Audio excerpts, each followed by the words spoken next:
Hello students, last video में हमने discuss किया था general method of preparation and physical properties of ether. इस वीडियो में हम डिस्कस करेंगे केमिकल रिएक्शंस ऑफ ईथर। तो ईथर जो है वो दो तरह की रिएक्शंस दे सकते हैं। ये आपका ईथर का फॉर्मूला है। तो पहली रिएक्शन में क्या होगा, ये ऑक्सीजन और ये एल्काइल ग्रुप के बीच का बॉन्ड का क्लीवेज होगा। तो कार्बन ऑक्सीजन बॉन्ड क्लीवेज करने के बाद ये रिएक्शन देंगे और प्रोडक्ट बनाएंगे। तो यहाँ पर जनरली जो रिएक्शन होती है वो देखिए दे रखी है, हैलोजन एसिड से दी जाती है। तो यहाँ पर क्या होगा कि एल्किल हैलाइड का फॉर्मेशन होगा और आपके अल्कोहल भी प्रोडक्ट के फॉर्म में बनेगा। और इलेक्ट्रोफिलिक सब्स्टिट्यूशन रिएक्शन देखिए, ये जो है वो एरोमेटिक ईथर में बेंजीन रिंग के थ्रू दी जाती है। एल्कोक्सी ग्रुप की वजह से बेंजीन रिंग जो होती है वो हाई इन इलेक्ट्रॉन डेंसिटी हो जाती है और ortho para directing influence show करती है। तो यहाँ पर जो रिएक्शंस होंगी, इलेक्ट्रोफिलिक सब्स्टिट्यूशन होगा वो किस पर होगा, बेंजीन रिंग पर होगा। ये देखिए, ये आपके ईथर की रेजोनेटिंग स्ट्रक्चर है। पहले स्टेप में क्या हो रहा है, ईथर की ये ऑक्सीजन एटम के लोन पेयर यहाँ से इन दोनों के बीच में माइग्रेट हो रहे हैं और ये वाला बॉन्ड इधर माइग्रेट हो रहा है। तो ऑक्सीजन ने लोन पेयर डोनेट किया तो इसमें पॉजिटिव चार्ज आ गया और यहाँ पर नेगेटिव चार्ज आ गया। अगले स्टेप में ये इधर से इधर, ये इधर से इधर, तो यहाँ नेगेटिव आ गया। और अगले स्टेप में क्या होगा, इस वाले में ये इधर से इधर, ये वाला इधर से इधर माइग्रेट होगा तो यहाँ नेगेटिव आएगा। और लास्ट स्टेप में क्या होगा, ये इधर से इधर और ये इधर से इधर माइग्रेट होकर नॉर्मल आपका ईथर बन जाएगा। तो यहाँ देखिए नेगेटिव चार्ज जो है वो दोनों ऑर्थो पर और एक पैरा पर आया है। इट मींस जो इलेक्ट्रोफिलिक सब्स्टिट्यूशन होगा वो या तो इन दोनों ऑर्थो पर होगा या फिर पैरा पोजीशन पर होगा। तो देखिए कौन कौन सी रिएक्शंस हैं। तो पहली रिएक्शन है हैलोजिनेशन।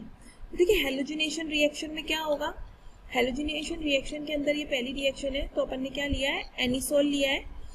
तो यहाँ पर इसकी रिएक्शन अपन ने बताई ब्रोमीन से in the presence of ethanoic acid as a solvent.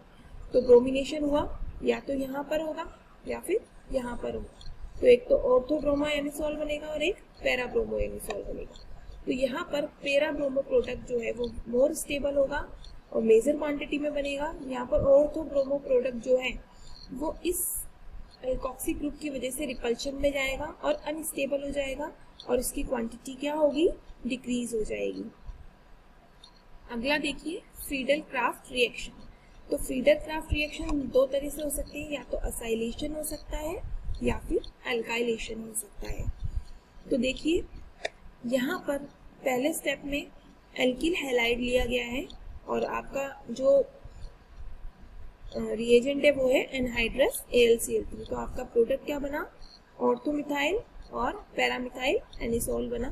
तो यहाँ पर इस प्रोडक्ट फॉर्मेशन की जो मैकेनिज्म है वो अपन देखेंगे।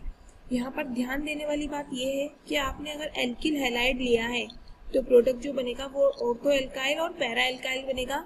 लेकिन अगर आप एसाइल हैलाइड लोगे, इट मीन CH3 या फिर RCOCl, तो वहां पर जो प्रोडक्ट बनेगा वो ऑर्थो एसाइल और पैरा एसाइल बनेगा। तो देखिए अगले स्टेप में इसकी मैकेनिज्म देखिए। तो एल्किल हैलाइड ने एनहाइड्रस AlCl3 की प्रेजेंस में क्या किया, Cl- को डोनेट किया। तो ये हेलोजन एक्सेप्टर भी होता है। तो इसने क्या बना लिया, AlCl4- और आपका क्या बन गया, मिथाइल पॉजिटिव, जो कि अपना इलेक्ट्रोफाइल है।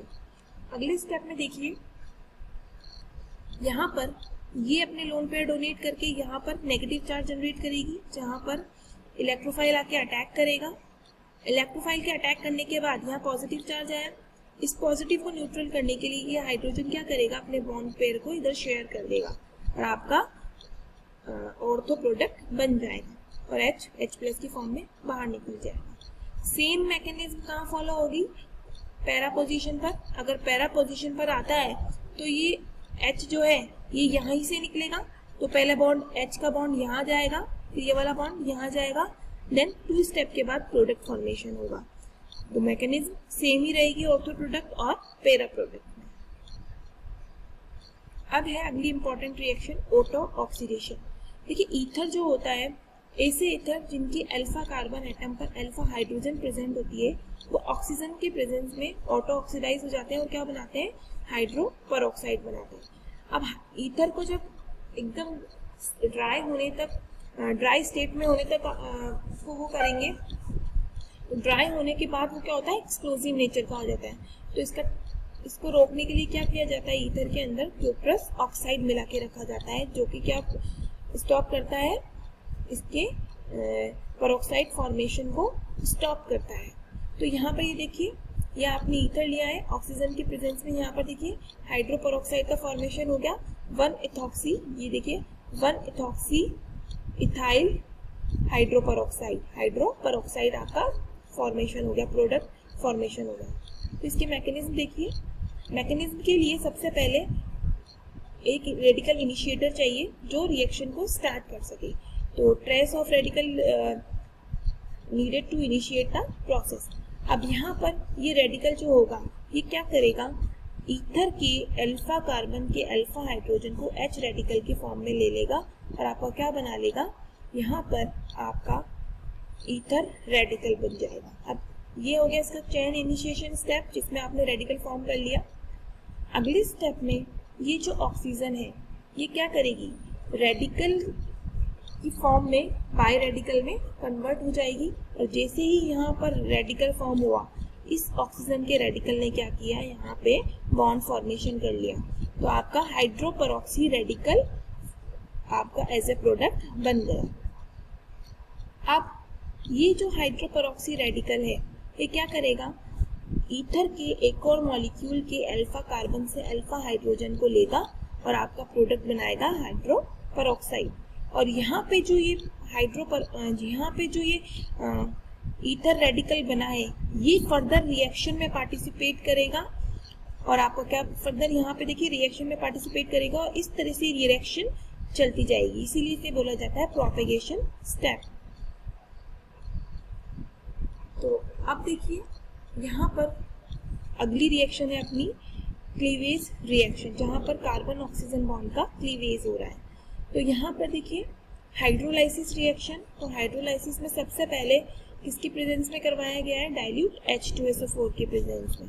तो यहाँ पर सिंपल सी रिएक्शन है, हाइड्रोलाइसिस में H2O का एडिशन। तो यहाँ पे सबसे पहले क्या होगा, H+ ने अटैक किया तो यहाँ ऑक्सीजन पे पॉजिटिव चार्ज आएगा, ये बॉन्ड लेके निकलेगा। तो यहाँ पर जो पॉजिटिव चार्ज आएगा वो OH से रिएक्शन कर लेगा और आपको क्या बन जाएंगे, आपका अल्कोहल बन जाएगा। तो यहाँ पर अगर आप सिमेट्रिक ईथर लोगे तो दोनों सेम मॉलिक्यूल बनेंगे अल्कोहल के, और अगर अनसिमेट्रिकल लोगे तो अल्कोहल के अलग अलग मॉलिक्यूल बन जाएंगे। अगला है हाइड्रोजन हैलाइड्स के साथ। तो देखिए हाइड्रोजन हैलाइड्स के साथ भी सेम रिएक्शन होगी। तो यहाँ पे सबसे पहले H+ अटैक करेगा ऑक्सीजन के लोन पेयर पर, तो ऑक्सीजन पे पॉजिटिव चार्ज आएगा। तो ये क्या करेगा, यहाँ से बॉन्ड लेके निकलेगा और ये जो कैटायन बनेगा ये क्या करेगा, इस H को लेकर इस X को लेकर आपका एल्किल हैलाइड बना देगा। तो हाइड्रोजन हैलाइड के साथ जब रिएक्शन होगी तो एक प्रोडक्ट बनेगा अल्कोहल और एक बनेगा आपका एल्किल हैलाइड।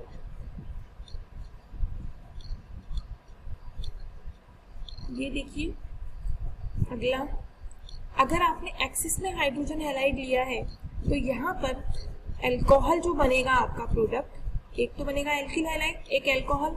तो जो अल्कोहल प्रोडक्ट बन रहा है वो किस में चला जाएगा, सब्स्टिट्यूशन रिएक्शन में, और आपको क्या बन जाएगा, वो भी किस में कन्वर्ट हो जाएगा, वो भी एल्किल हैलाइड में कन्वर्ट हो जाएगा। अगली रिएक्शन है रिडक्शन। तो रिडक्शन रिएक्शन में आपके क्या बनेंगे, रिडक्शन मीन्स दो हाइड्रोजन एटम्स को यहाँ पे सप्लाई किया जाएगा। तो ये बॉन्ड ब्रेक हुआ, एक H ने इधर ले लिया, एक H इधर चली गई, तो एक तो बना आपका एल्केन और एक आपका क्या बना, अल्कोहल बना। तो ये रिडक्शन प्रोसेस था। अगला है एसिटाइल क्लोराइड से। देखिए एसिटाइल क्लोराइड में कार्बन और ऑक्सीजन का बॉन्ड क्लीवेज हो रहा है और यहाँ पर एसिटाइल क्लोराइड की प्रेजेंस में एक तो आपका बन रहा है एल्किल हैलाइड और एक आपका क्या बन रहा है, एस्टर। तो जब भी एसिटाइल क्लोराइड से रिएक्शन होगी एक प्रोडक्ट आपका एल्किल हैलाइड बनेगा और एक आपका एस्टर फॉर्मेशन होगा। अगली स्टेप में देखिए एसिटिक एनहाइड्राइड से जब रिएक्शन करवाएंगे तो एसिटिक एनहाइड्राइड से रिएक्शन करवाने पर आपको क्या मिलेगा, दो मॉलिक्यूल मिलेंगे एस्टर के। कैसे, ये बॉन्ड यहाँ से ब्रेक होगा तो ये वाला जो एक ग्रुप है वो चला जाएगा इस ग्रुप के साथ, और ये जो बचा हुआ ग्रुप था वो कहाँ जाएगा, इस ग्रुप के साथ। तो यहाँ पर क्या बन गया, आपको दो आपको एस्पेक्ट के मॉलिक्यूल बन गए। और रिएक्शन किसकी प्रेजेंस में होती है, Lewis acid, it means ZnCl2 की प्रेजेंस में। अदर रिएक्शंस में देखिए, इंसर्शन ऑफ कार्बन मोनोऑक्साइड। तो जब किसी ईथर के अंदर ईथर की रिएक्शन BF3 और स्पेसिफिक टेम्परेचर और प्रेशर पे कराई जाती है, तो आपका क्या होता है, कार्बन मोनोऑक्साइड कार्बन ऑक्सीजन के बॉन्ड के बीच में इंसर्ट हो जाता है और आपका क्या फॉर्मेशन होता है, आपका एस्टर फॉर्मेशन होता है। सिंपल सी रिएक्शन है। यहाँ पर क्या किया है अपन ने, इसके बीच में एक CO ग्रुप को इंसर्ट कर दिया, कंबंशन। ठीक है, कंबंशन क्या होता है, complete burn of carbon atom. जब तक कि कंबंशन रिएक्शन करवाएंगे तो पूरा का पूरा जो ईथर है वो ऑक्सीजन की प्रेजेंस में क्या बनाएगा, कार्बन डाइऑक्साइड और वाटर मॉलिक्यूल में कन्वर्ट हो जाएगा। कंबंशन का प्रोडक्ट जो होते हैं वो यही होते हैं, carbon dioxide and water molecule. अगला देखिए डिहाइड्रेशन। तो डिहाइड्रेशन में क्या होगा, एक H निकलेगा और एक वाटर मॉलिक्यूल बाहर निकलेगा बेसिकली। तो देखिए कहाँ से निकला, सबसे पहले ये बॉन्ड ब्रेक हुआ, तो यहाँ पे क्या बना आपका, तो यहाँ पे इस मॉलिक्यूल से एक H निकला, तो ये वाला बॉन्ड ब्रेक हुआ, ये वाला बॉन्ड ब्रेक हुआ। अगले स्टेप में क्या होगा, यहाँ से एक H निकलेगी तो एल्कीन फॉर्मेशन होगा, और यहाँ से एक H निकलेगी तो यहाँ पे भी एल्कीन। तो दो मॉलिक्यूल तो एल्कीन के मिलते हैं और आपका एक वाटर मॉलिक्यूल निकलता है किसकी प्रेजेंस में, एल्यूमिना की प्रेजेंस में। अगला है जीसल मेथड। देखिए जीसल मेथड जो है वो बहुत इम्पोर्टेंट मेथड है, क्योंकि इसको यूज में लिए जाता है एल्कोक्सी ग्रुप के क्वांटिटेटिव एस्टिमेशन के लिए। तो इसमें देखिए सबसे पहले यहाँ पर ईथर की रिएक्शन करवाई जाती है हाइड्रोजन आयोडाइड से, और आपके प्रोडक्ट क्या मिलते हैं, आपके प्रोडक्ट मिलते हैं अल्कोहल एंड मिथाइल आयोडाइड। अब ये मिथाइल आयोडाइड की रिएक्शन सिल्वर नाइट्रेट से करवाई जाती है और सिल्वर आयोडाइड बना जाता है। तो इसके नंबर के इसको एस्टिमेट करके किसको एस्टिमेट किया जाता है, आपके एल्कोक्सी ग्रुप को एस्टिमेट किया जाता है। तो इसमें देखिए मैकेनिज्म देखिए, यहाँ पर दो तरह की मैकेनिज्म पॉसिबल है, SN2B और SN1B। वो डिपेंड करता है कि आपने ईथर कौन सा लिया है। जनरली अगर प्राइमरी और सेकेंडरी कार्बोकेटाइन बनने की पॉसिबिलिटी होती है तो ये जनरल SN2 मैकेनिज्म ही फॉलो करता है। लेकिन अगर कहीं पर टर्सरी कार्बोकेटाइन बन रहा होता है तो ये क्या करेगा, वहाँ पर SN1 मैकेनिज्म फॉलो करता है। तो यहाँ पे देखिए H+ ने इस पर अटैक किया तो ये आपका ऑक्सीजन पे पॉजिटिव चार्ज आया, तो SN2I- क्या किया, SN2 मैकेनिज्म से अटैक किया और आपका किस में कन्वर्ट हो गया, एल्किल हैलाइड और मेथनॉल में। सेम यहाँ पर देखिए, यहाँ तक तो सेम है, I- ने यहाँ से बैक साइड अटैक किया, यहाँ पर नहीं किया क्योंकि यहाँ पर इसको मिथाइल का हिंड्रेंस मिलेगा, तो आपका मिथाइल आयोडाइड बन गया और अल्कोहल बन गया। लेकिन जब इस मैकेनिज्म की बात करते हैं तो यहाँ पे देखिए, यहाँ पर दो तरह की पॉसिबल है। तो यहाँ पर H+ अटैक करने के बाद आपका ऑक्सीजन पे पॉजिटिव चार्ज आया। अगले स्टेप में यहाँ पर back side attack SN2 follow नहीं हो सकती क्योंकि यहाँ पे भी मिथाइल का हिंड्रेंस है, यहाँ पे भी मिथाइल का हिंड्रेंस होगा।